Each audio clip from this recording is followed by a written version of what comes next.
Welcome back சின்னுஸ் cooking. நாம் இன்னைக்கு பார்க்க போகிறது பன்னீர் கிரேவி. வாங்க எப்படி பண்ணுறதுன்னு பார்க்கலாம்.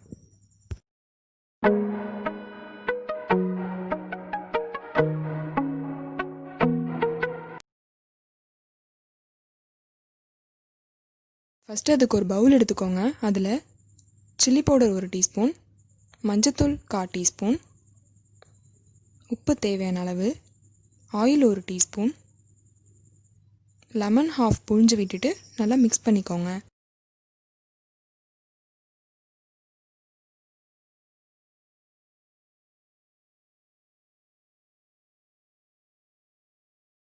இப்போ இது நல்லா மிக்ஸ் ஆகிடுச்சு. அதில் எடுத்து வச்சுருக்க 200 கிராம் பன்னீரை ஆட் பண்ணிக்கிறோம். நான் இன்றைக்கி வீட்டில் செஞ்ச பன்னீர் தான் எடுத்திருக்கேன். பன்னீர் செய்கிறது ரொம்பவே ஈஸி. எப்படி செய்கிறதுன்னு டிஸ்கிரிப்ஷனில் லிங்க் கொடுத்துருக்கேன், செக் பண்ணிக்கோங்க. இப்போ இது நல்லா மிக்ஸ் பண்ணிக்கோங்க.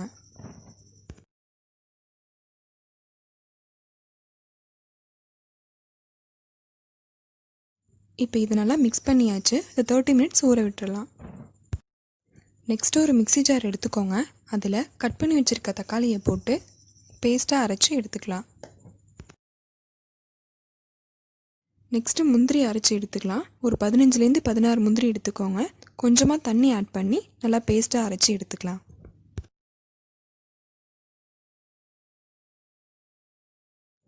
இப்போ ஒரு தவாவில் கொஞ்சமாக ஆயில் ஊற்றி ஆயில் ஹீட் ஆனதும் ஊற வச்ச பன்னீர் பீசஸை போட்டு ஃப்ரை பண்ணிக்கோங்க.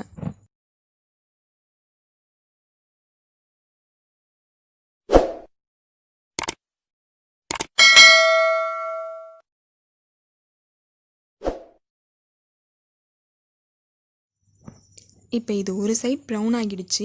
இது திருப்பி விட்டுக்கலாம். இதே போல் எல்லா சைடும் கோல்டன் ப்ரௌன் ஆகிற வரைக்கும் ஃப்ரை பண்ணிக்கோங்க.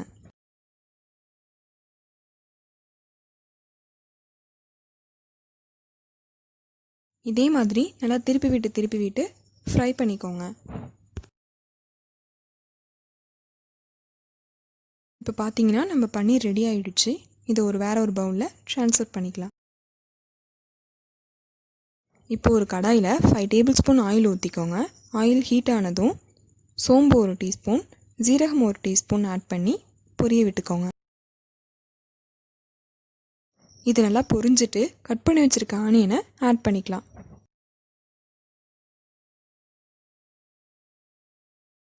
இது நல்லா கோல்டன் ப்ரௌன் ஆகிற வரைக்கும் வதக்கிக்கலாம்.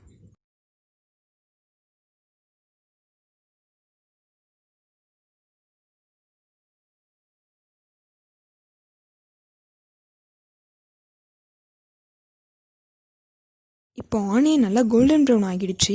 அதில் 1 டீஸ்பூன் இஞ்சி பூண்டு பேஸ்ட் ஆட் பண்ணிக்கலாம். இஞ்சி பூண்டு பேஸ்ட் ஸ்மெல் போகிற வரைக்கும் நல்லா வதக்கிக்கலாம்.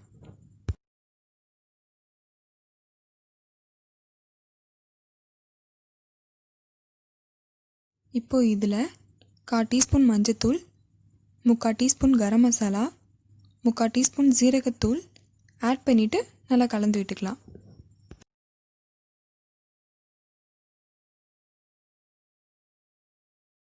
ஒரு நிமிஷத்துக்கு இதை நல்லா வதக்கிக்கலாம். இப்போ 1 நிமிஷம் ஆகிடுச்சு. இப்போ அரைச்சி வச்சுருக்க தக்காளியை ஆட் பண்ணிவிட்டு தக்காளி ஸ்மெல் போகிற வரைக்கும் நல்லா வதக்கிக்கலாம்.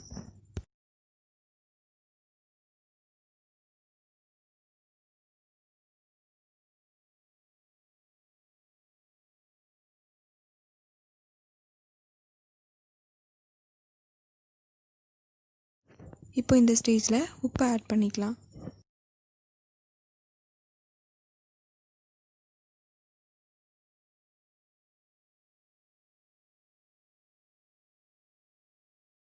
இப்போ பார்த்தீங்கன்னா தக்காளி ஸ்மெல் போயிடுச்சு.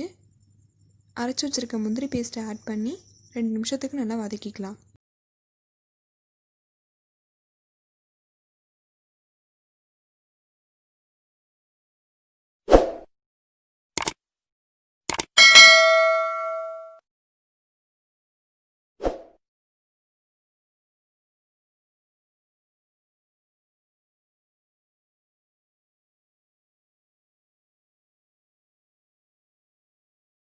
இப்போ எண்ணெய் நல்லா பிரிஞ்சு வருது.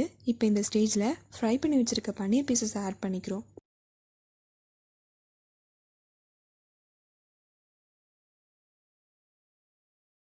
பன்னீர் கிரேவியோடு நல்லா மிக்ஸ் ஆகிற அளவுக்கு 2 நிமிஷம் வதக்கிக்கலாம்.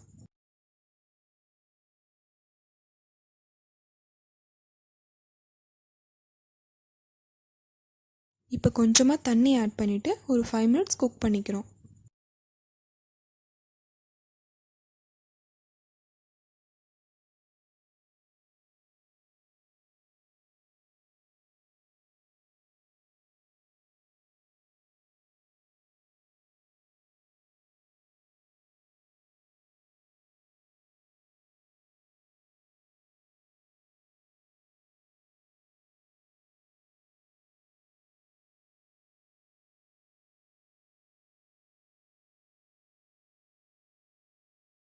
இப்போ 5 மினிட்ஸ் ஆகிடுச்சு. இதில் ஒரு டீஸ்பூன் ஃப்ரெஷ் க்ரீம் ஆட் பண்ணிவிட்டு ஒரு 2 மினிட்ஸ் குக் பண்ணிக்கலாம்.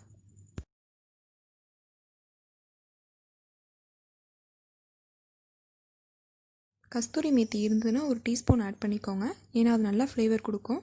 அப்படி இல்லைன்னா ஸ்கிப் பண்ணிவிடுங்க. இப்போ 2 மினிட்ஸ் ஆகிடுச்சு. ஸ்டவ் ஆஃப் பண்ணிக்கலாம். பார்த்தீங்களா ஃப்ரெண்ட்ஸ், நம்மளோட ரொம்பவே சூப்பரான பன்னீர் கிரேவி ரெடி. பார்த்தீங்களா ஃப்ரெண்ட்ஸ், பார்க்கவே ரொம்ப கலர்ஃபுல்லாக இருக்குல்ல. இந்த ரெசிபி அவங்க வீட்டில் ட்ரை பண்ணுங்கள். பிடிச்சிருந்தனா ஷேர் பண்ணுங்கள், லைக் பண்ணுங்கள், சப்ஸ்கிரைப் பண்ணுங்கள். மறக்காமல் பக்கத்தில் உள்ள பெல் பட்டனை ப்ரெஸ் பண்ணுங்கள். Bye friends.